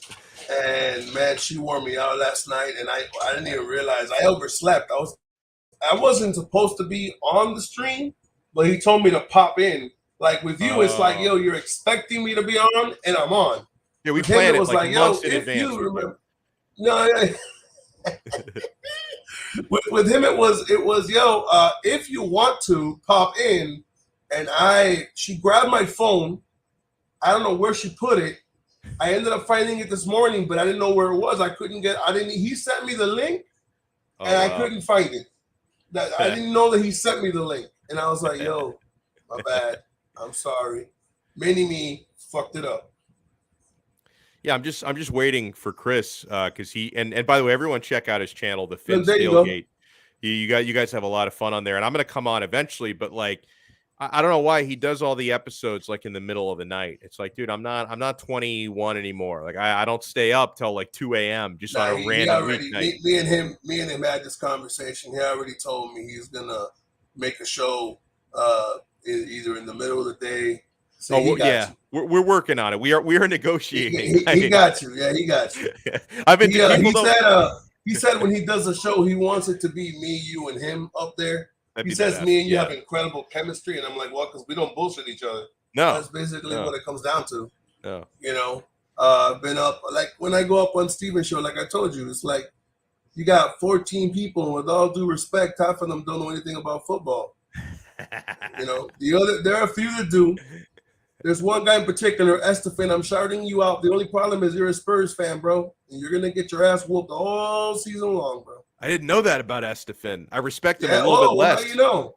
Wow. Oh, by the way, Estefan, I'm still waiting for his airplane ticket because he told me if Tua started next season for the Dolphins, he was going to burn all his Dolphins memorabilia. And I said, okay, well, when you start the bonfire, invite me so we can make s'mores. I'm still waiting for the invitation. You know, how much memorabilia does he have? Because like for me, I'm not a big memorabilia guy. I've got like an OJ McDuffie bobblehead, and I've got a Gus Frerotte signed jersey. That'd be a very quick bonfire at my house. I'm not gonna lie to you. I'm trying to find yeah, I know he sucks. See, I can't get perverted with you because if I asked you, Ramon, ask your mom if he sucks, your mom probably thinks she's cute. But anyway, I think he probably has more clothes than me, or more stuff than me. I mean, I have a massive bobblehead of Tua in my room that I'll show you whenever you come over again. Yeah. Not the little Tua. I have an actual. It's not a bobblehead. I have a fat head, one of those wall. Oh yeah, they cover the walls. Yeah. Yeah. And then for my daughter, I bought a Tua measuring tape. It's like a little thing you put on the wall, like a sticker. So Tua, it's actual Tua height. So it's like 3 feet tall then. No. It's an actual picture of Tua, but it has a tape measure next to it. He's the one measuring you. Oh, okay. It's pretty cool. Okay. You know, I mean, I think he has more memorabilia than me and probably you, because the way he said it, you know, it seems like he's been, buying memorabilia forever. I really don't understand, to be honest, the problem everybody has with Tua. Guys, as a person who's a massage therapist, when you have the injury Tua has, people want to call it an excuse. It's not an excuse. He is the only human being to come back from that injury. Bo Jackson couldn't do it. The difference is the technology is different, so they were able to save his hip. Okay, he literally had his femur blow through his hip. Okay, so the guy is trying to recover. It takes more than 2 years to do that, which good is for why, him. But we're running a football team, not a rehab facility. But you know what? Good for him. I want somebody who's ready to play now. I'm not defending Tua, but at the end of the day, the problem is don't blame Tua for the Dolphins taking him 5th overall. Yeah, no, that's on Miami. I understand. That's not on Tua. Yeah, I mean, listen, he and Davis Mills had virtually identical stats, and Davis Mills was a 3rd-round pick. Tua was a 1st-round pick. It's not his fault. It's not his fault that he was taken 2 rounds before the other Tua, Davis Mills. Hey, man, at the end of the day, all we need, if Tua recovers and Tua shows up, everybody in Miami is going to stop talking massive shit. At the end of the day, they all want the 50. What did he say? He says, if I set all my Dolphins memorabilia on fire, you would be able to see it from space. oh yeah, you have to go on. You have to go on his show and look at the room that he does it in, his studio. That man's got, it looks like if it's like the Miami Heat, like, you know how Miami Heat have like they have like a shopping store where you walk in and you buy shit. Yeah, the Heat store. That's what his studio looks like. No, but not just jerseys. He's got everything in there. Wow. Including a blanket to cover himself in, okay? Wow. Yeah. Yeah, Chris has been buying Dolphin stuff for a while, man. From what I can see looking at that wall, that's a ton of stuff, man. But by the way, I'm going to try. I don't know what the hell is up with Cap. Cap and me are going to have a problem when he comes to my house, man. Yeah, he's calling you out. You know what the funny thing is, Donno? Yeah. First of all, he hits me up here and starts talking shit, right? Then when I call him on his phone, he never answers the phone. He'll pick up one phone call. So what I do is when he calls me, I don't pick up the fucking phone. You know, if you're not going to pick it up when I call you, why should I pick it up? You know, it's kind of like you're dating a chick. I was just thinking that. Yeah. Yeah, did you do the same thing where it's like, and I've been out of the game for a while, but it used to be, because now, like, I don't even think people call each other like for dates and stuff, but it used to be like, I used to be in that scene going back to even before texting, right? You'd be out somewhere, you'd get the phone number of a lovely young lady, and like texting wasn't even an option, but the playbook always was, you wait 3 days before you call. That if you call any sooner than 3 days, she's going to think you're too eager. If you wait longer than 3 days, she's going to think you forgot about her and she may forget about you. So 3 days. I always abided by the 3-day rule. You know what? My homeboy Ronnie, he's like my brother. He's actually here right now. He would know more about the dating game than me because I'm like you. I've been out of it for a minute. Yeah. You know what I'm saying? But him, hey, Ronnie, if a chick gives you her phone number, how many days before you call her back? Do you wait 1 day, 2 day, 3 day, or what? He said, I don't give a shit. He doesn't care. Because he's a real alpha. No, honestly, I don't think there's anything wrong with that because he's like, Ronnie's probably confident enough in his own game that he's like, it does like, he makes the rules. But the thing was, man, I needed all the help that I could get. So like I needed all the techniques. And when they told me like, hey, you know, somebody like you who's not very much of a catch, you've got to wait 3 days. And it worked for me most of the time. Donno. Get the fuck out of here, bro. You make it seem like, you know, as a guy who's your homeboy, you make it seem like you're a 450-pound sumo wrestler who walks around wearing a diaper going down a mall. Get the fuck out of here, bro. Come on. No, I kid. But I did abide strictly by the 3-day rule, and it always worked. Tell Devin Jordan that's not true because I've been critical of Tua more than what they know because you've talked to me privately. I have. Who the hell says I'm a Tua fanboy? I don't get that. Here's the thing, and that's why, and Devin Jordan, I love you and thank you for the super chat. But it's like Big John, like I've described my mission statement to you. I am building a church, and it's going to be bigger than the Church of Scientology, the Baptist Church, the Catholic Church. It's going to be bigger than everything combined. It's going to be bigger than the Latter-day Saints. I am building the Church of Tua Science, where we approach Tua Tagovailoa on this program, on every show that I do. We approach it from a scientific standpoint. I do not accept any biases. So in not accepting biases, I would not accept Big John Studd, brother Big John Studd, who is an elder in the church. He's an assistant pastor in the Church of Tua Science. If he had a bias, I would not accept him, because there are people on both sides with biases. A lot of the Tua haters are just Deshaun Watson fanboys. They're wolves in sheep's clothing. A lot of the over-the-top Tua lovers are people who sleep in Tua pajamas, and they live in this fantasy land where they think that this guy is an actual savior, right? Oh, and by the way, I've got a treat for everybody. You have to check this out, and don't like, and nobody like harass these guys or anything. But I found the most amazing YouTube channel today, and I want, like, they got like 1,000 and some followers. But I want everybody to and these, I'm not affiliated with these people in any way. I've never spoken to them before. I just literally discovered this today, that there is a channel which, from what I can tell, it's a couple of Hawaiian dudes that have devoted their channel to Tua Tagovailoa. And I watched a couple of their videos today. Dude, it's basically Fox News for Tua stans. Like, what these guys do is they take media clips from people like Omar Kelly and Dave Hyde and Colin Cowherd. You've seen this? Saw that one. Yeah, and they have these delightful Hawaiian accents, which just makes it even more entertaining. These couple dudes in Hawaii who love Tua. The shit they tell you is true. They get a little crazy though, and I said half. I said half. Yeah, okay, fair enough. Like they said, like they kept calling Omar Kelly a clown, and they kept saying like Omar, like they were giving Omar tips on how to do his job better, and they were like, the first thing you need to do is you need to stop criticizing Tua because you're always wrong or something. Well, at the end of the day, Omar Kelly gets up, and I love Omar Kelly, but he gets up and says Tua can't throw a 40-yard pass, and then Big O's like, well, didn't he just throw 52? Yeah. So how can he throw 40 if he just threw 52?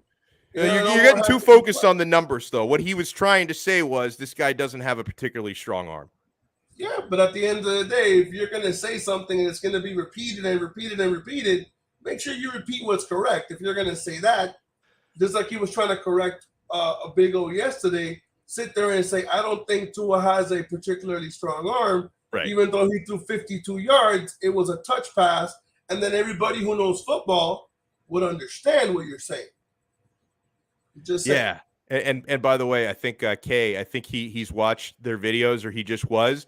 They have this amazing intro, this channel, because they have like, and I think these guys play their own ukulele and like they actually sing. They made this like ukulele song where they sing about Tua that opens their video. I'm telling you, this is the greatest channel. Like I stand for this channel. You know what? What is it called? What is it called? It's called Ukulelevis. Like, if you could see it there, I don't know. Hold on. I think I can zoom in on the screen so you guys can see it better, because it's probably a little bit small. Does that look any better now? That's the name of the channel. Ukulelevis. And these guys, there's some videos where there's just some dude playing the ukulele. I can cancel my DirecTV subscription because I'm gonna watch Ukulelevis now all day, every day. This is my new channel. I love this. Oh, it's Ukulelevis is how you say it. My apologies for mispronouncing it. Ukulelevis. Best channel on it. I can't believe it's free. Like, I can't believe I don't have to pay like $75 like a UFC pay-per-view to watch one of these guys' videos. It is the greatest freaking channel. I think they've got, like, you can see it, they got 1.16K subscribers. I want the Uku-Lelevis Army, which is now what I'm going to call the viewers of this show. And I want to get these guys on the show, by the way. I'm going to track these guys down, assuming they have internet connection, which they must because they do their own show. We are going to get them on this show.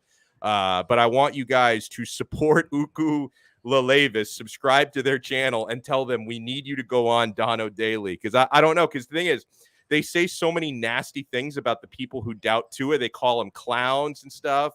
I need to make sure they don't see certain videos that I've done, because if they see some of my videos, they're going to say I'm not going to go on with this clown. Like I need to censor some material because I want to be able to bring these guys on the channel. But you guys have to check it out. It is too funny. If that's the case, you're going to have to block 3/4 of your videos, man. I'm going to have to. I'm just going to say, like, hey guys, don't even, that wasn't me. That was my evil twin brother who did those shows. Yeah, because last show we did, man, you were going off on Tua, and I came up and I said, man, you were just trying to get me lathered up to go after you.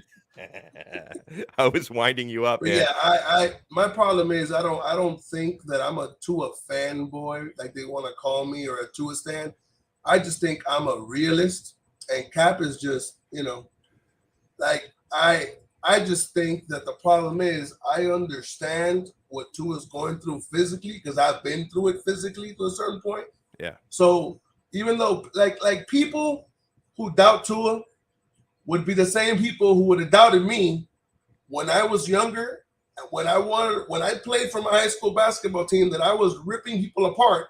They were telling me I couldn't do it for A, B, and C reason. Those are the same people who are going after Tua after 23 games in his career, if he's even played that many. But they're the same ones who wanted to kiss Ryan Tannehill's ass for 7 years. Yeah, I don't. And we just saw that. Let me ask you a question. I think it'd be different if you put Ryan Tannehill on the Dolphins. They wouldn't have won a game this year. If you they would have won a few games, I think. If you put, okay, you're being nice with no running game. That's beautiful. If you put Tua on Tennessee, I think it's different. You give Tua a running game. You give Tua receivers. People don't understand. You can't play football by yourself, bro. Oh, I know. I mean, didn't Patrick Mahomes show that? He threw a pass to Tyreek Hill that was beautiful. We've seen Tua throw passes in windows like that. Now, they just can't run away the way Tyreek Hill did. By the way, that was a hell of a game, bro. It was an incredible game, and I wish I had more time to talk about it, but I'm way late. Big John Stud 136 on Twitter. Thank you so much for taking the time, my friend. Love you. We'll chat again soon. Hey, tell Luca I said what's up. No I problem. will. Gotcha. He's not far, so I'm going to find my son's running around getting into some trouble somewhere. I asked him if he wanted to become my co-host, and he's like, "No, I'm good." Doesn't want any part of this. My son, he's big time Tua non. He loves Tua, and he's a little bit. He's actually going to be joining Uku-Lelevis. He's going to be joining their show. He doesn't want any part of me. He's going to become the third wheel on the Uku-Lelevis channel talking about Tua. But no, huge everybody who turned out today. I'm going to do some shout outs in the chat. I get, like, when I'm doing the show, I get a little distracted from what's happening in the live chat.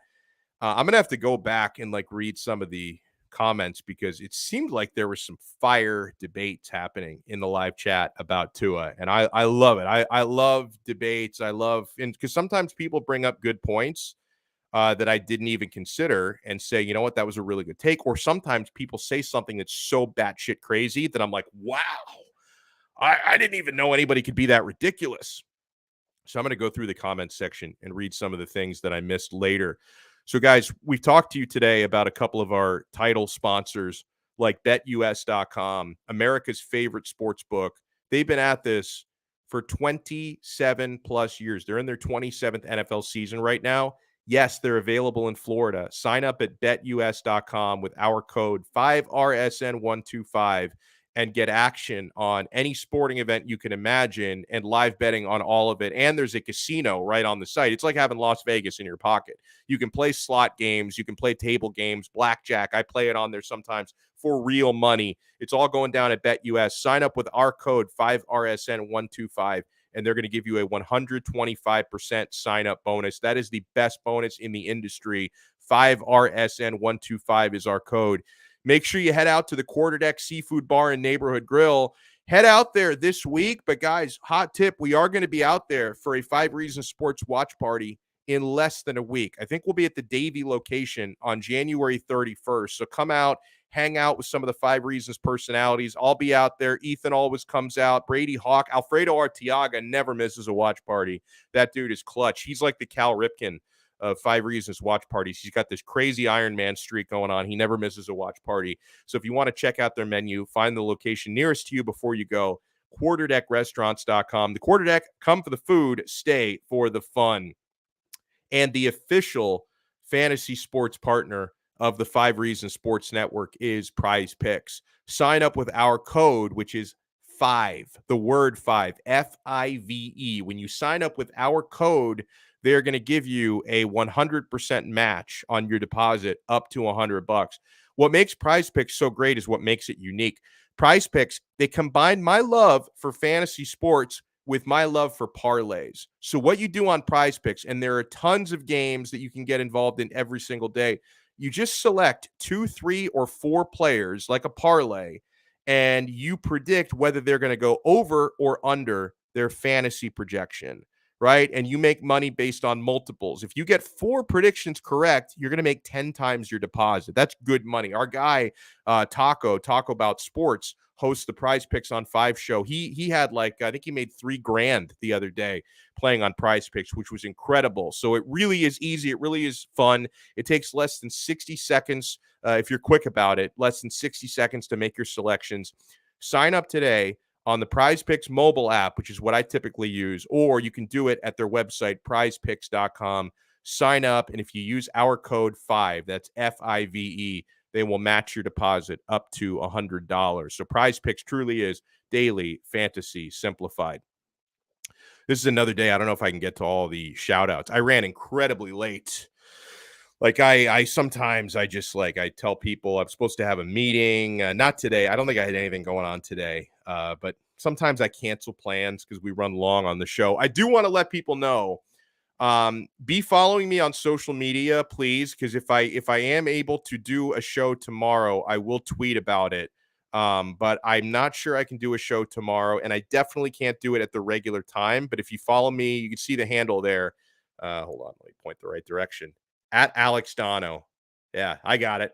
Donno spelled D-O-N-N-O. Be following me on Twitter. Definitely going to do shows Thursday and Friday. I don't think I'm going to do a show tomorrow because I'm going to head out to the Eagle FC press conference. That's the Khabib Nurmagomedov MMA promotion. They're going to have a show in Miami this Friday, actually, the 28th of January, and they're having a press conference tomorrow, a weigh-in on Thursday. I've been invited out to the press conference, and it's downtown Miami at 2 o'clock. So, unless maybe I do the show from there, which I guess is possible, that's the only way I'll have a show tomorrow. But definitely Thursday and Friday, I'm going to have shows, so be tuning in then.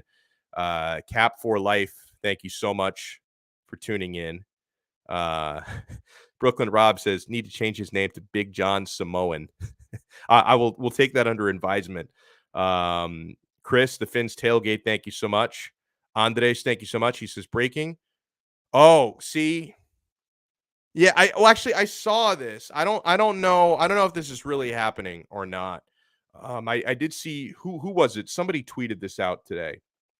I want to try to credit the right. If you have it there, Andres, the account that tweeted that out, I want to credit the proper account because I don't have it in front of me. But they said the Miami Dolphins are expected to announce their new coach later today with a press conference tomorrow morning. So I don't know if that's really happening because then shortly after that, Barry Jackson tweeted, though no decision has been made, Brian Daboll has some solid support inside the building. So he made it sound like it's not imminent, but there have been some people saying that it could happen today. Kay, thank you so much. I think you might be asking about the Finns Tailgates channel. Yeah, make sure you subscribe. Chris Adams and company does an awesome job. And also make sure if you're just getting in, I think I said this at the top of the episode, I'll say it again. I want to try to get at least 100 likes for every episode that we do. And I don't always like pump it up to you guys enough, but do us a solid. If you're watching this, I think you have to actually have a YouTube account to do this. But, if you have a Gmail account, you've got a YouTube account. If you're logged in to Google and you're watching this right now or watching it later, smash the like button. Do us a solid and smash the like button. It really helps grow the channel, because the way that the YouTube algorithm works is the more likes a video gets, the more people it shows up like suggested videos, right? If you don't, because you may be wondering, hey, if you don't already subscribe to the channel, how do you find the channel in the first place? Sometimes you see links, like if you follow me on Twitter, but if you're just some random dude who doesn't know me from Adam, how would you ever find this channel? You'd probably find the channel because it shows up in your suggested videos on YouTube. It shows up in your algorithm, and the way to make it show up is to smash the like button. So help us grow the channel, help us grow this show by smashing the like button and subscribing. Oh, by the way, I didn't know. I always call you K. I didn't know it was pronounced Q. I feel like a total dumbass now. Q. Thank you so much. Are you Q of Q Anon? Maybe. Well, either way, welcome to the channel. Thank you so much for tuning in. Fanatical, thank you so much for watching. Jonathan Clark, thank you so much. At this part of the show, I like to throw out as many shout outs as possible to people in the live chat. I'm inevitably going to miss a few people. It's not on purpose. I manually scroll through and try to shout out whoever I can. And I'm probably going to mistakenly shout out people multiple times. It's just, it comes with the territory. I do the best I can. Okay. JC1311, thank you so much. He says, his deep throws hang in the air too long. They look like floaters. I'm glad I read that after Big John Studs signed off, because he wouldn't let you get away with that. I'm gonna, though, because even that 52-yard through the air throw that he threw, he had to put everything into it. Like, oh my God. Oh, heave. Lewis Cornell, my guy from across the pond in Scotland. He says, I'm not the biggest fan of Tua, but I would not be surprised if he went to a different team and played amazingly. That's the way the Dolphin staff are bringing the best out of QBs. My take is Tua, if he went somewhere else, it would be similar to Ryan Tannehill, that he could have more success on a more balanced offense, but I think that he has limitations, and he's not exactly the same as Tannehill. Like I take Tua's pocket presence over Tannehill's any day of the week. Like there are certain things that Tua is better at. I think Tua is more accurate, but I think he's similar enough to Ryan Tannehill that if Tua were to leave the Dolphins, I don't think he automatically just becomes a stud somewhere else. But I think if he went to a team with a really good offensive line and a really good running game and more weapons, right, and a good defense, that Tua can be a really good glorified game manager. So I think he could succeed somewhere else, but it would be a lot like Ryan Tannehill, where he's only going to get you so far. That's my opinion. A lot of people agree with me. Some people hate me, but it's okay. We coexist on this earth together, and it's with peace and love. Level 2 noob, thank you so much for tuning in. Frank, thank you so much. Cap for life. Cap has been lively today in the chat, and I feel like he's agreed with me a lot. So I like it when people agree with me. Although I also sometimes love it when like people just argue with me and just don't give it up. Like I was having an argument with some dude yesterday on Twitter. Like he, in his profile pic, he looks like a discount Jason Momoa. Like he's got that kind of look, but not nearly as jacked. And he was going at me because he thinks that Omar Kelly just made up the quote like out of thin air. You know, the quote we were talking about this week, yesterday's episode, in fact, about an anonymous teammate of Tua saying, I'm wasting my career here if that's what we're doing at quarterback. And like, I think you can pretty simply identify this as this is a player who probably was close with Brian Flores, just doesn't think Tua is the answer, because not everybody agrees on Tua. I mean, the same things that happen in society also happen within the locker room. Not everybody in that locker room thinks that Tua is great. There are some people in that locker room who love him. There's some people who think he's not the answer. So, you know, it's easy for me to say that I'm sure you know, a player who is a little cowardly to want to remain anonymous. Sure. That's not what we're debating, though. Some player told Omar Kelly, I'm wasting my career here with Tua. Omar put it into print. It happened. Does this person have an agenda? Probably. Could they be wrong about Tua? Sure, they could be wrong. Patrick Mahomes' rookie year, Tyreek Hill thought he sucked. And look at Patrick Mahomes now, okay? So when a player criticizes a quarterback, it's not the end-all, be-all. Now, he does see Tua in practice all day, every day, and the rest of us don't. So maybe he knows something we don't. But point being, I've known Omar Kelly for 15 years. Like, you can, people can dislike his opinions. They can dislike his persona on social media because he's very abrasive sometimes. Folks, he's not just making shit up about quotes. Like, he's not just saying, oh, I'm just going to completely make up this quote. There's an anonymous Dolphins player who thinks Tua sucks, and I'm going to completely fabricate this. He's not doing that. Like, so I was arguing with this Kirkland signature brand, Jason Momoa, on Twitter yesterday, who was like, bro, Omar, he does this, that, and the other. Why would you think he's really quoting a player and further this agenda? It's like, dude, like, okay, do you also think the earth is flat? Like, come on, man. Do you still believe in the Easter Bunny? Oh, God, strike that from the record. I hope nobody's children are listening. Of course, the Easter Bunny is real. But I mean, yeah, listen, you can say what you want to about Omar. He's not just making up a quote out of thin air. End rant. All right, who else can we shout out? Brooklyn Rob. I love you, Brooklyn Rob, one of our regulars. Even though he created my nickname, The Mush, I still love him. Let's see who else.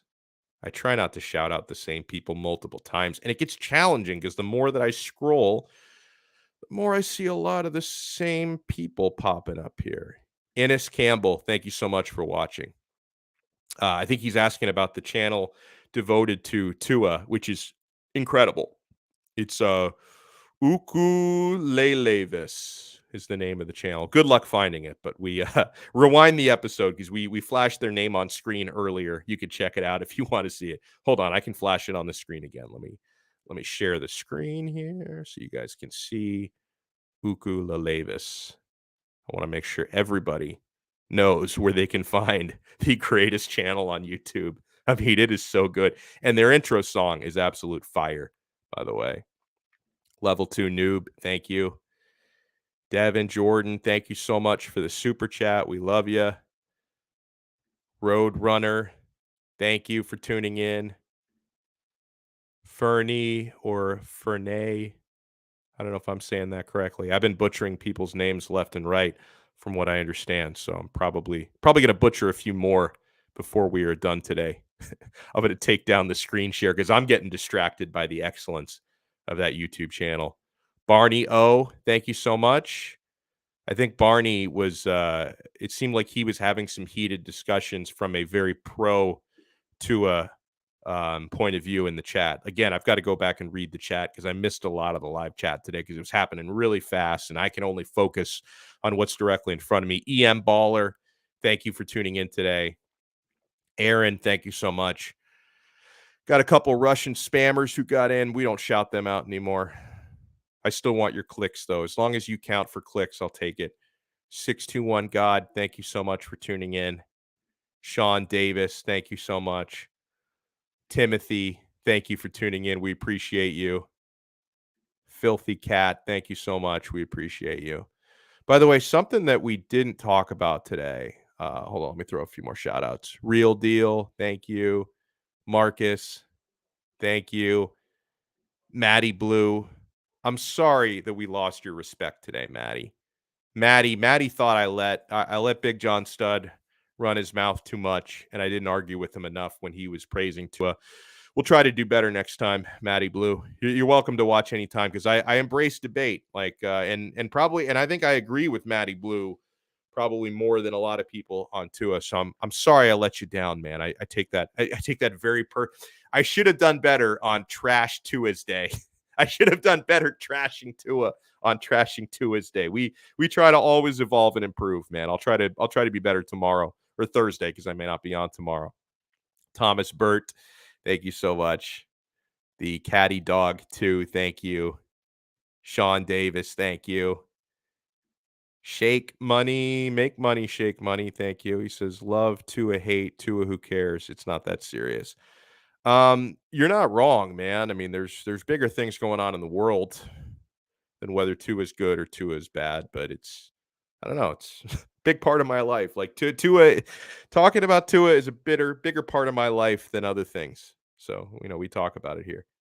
This fan base is broken, he said. Anthony, thank you so much. He's always he always wants me to read something. Hold on, I don't know what this comment is that he wants me to read. Let me find it. I will indulge. He's saying to Big John Stud, John, the reason why people were upset about the Jalen Waddle pick is because of the injury history, and they were hesitant that he might not stay healthy like we had with Tua. No, honestly, I mean, I can only speak for me. I loved the pick.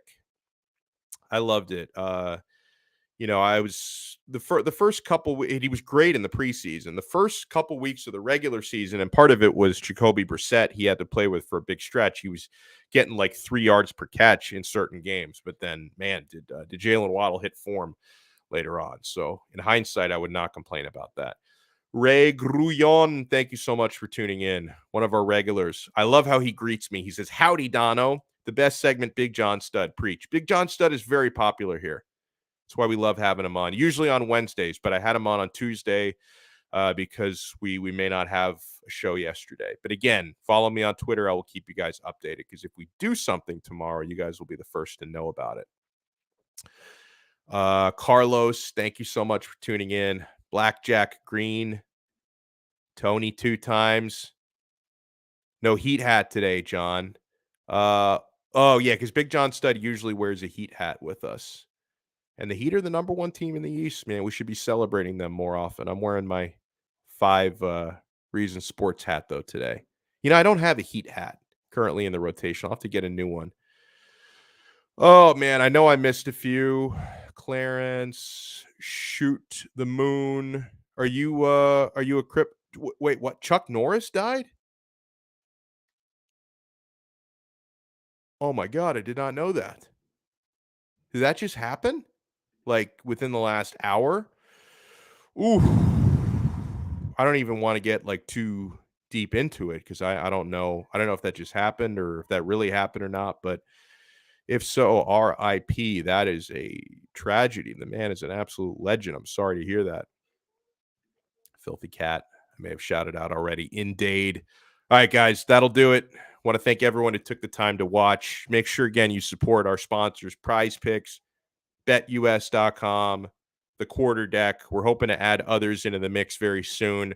I'm working on something, but since it's not finalized yet, I want to see if you guys, any of you watching, can help us out. If you know anyone, preferably if you know them personally, but even if you don't, if you can direct us to someone, we are looking for an official craft beer of Donno Daily. Like I'm in preliminary conversations with somebody right now. It hasn't gotten very far as of yet, but that's something I want to do. Especially for the Friday shows. I want to devote the Friday shows to a happy hour. We'll drink the beer, right? I am not above drinking on the job, my friends. We'll drink the beer right here on camera. We'll promote it every way possible.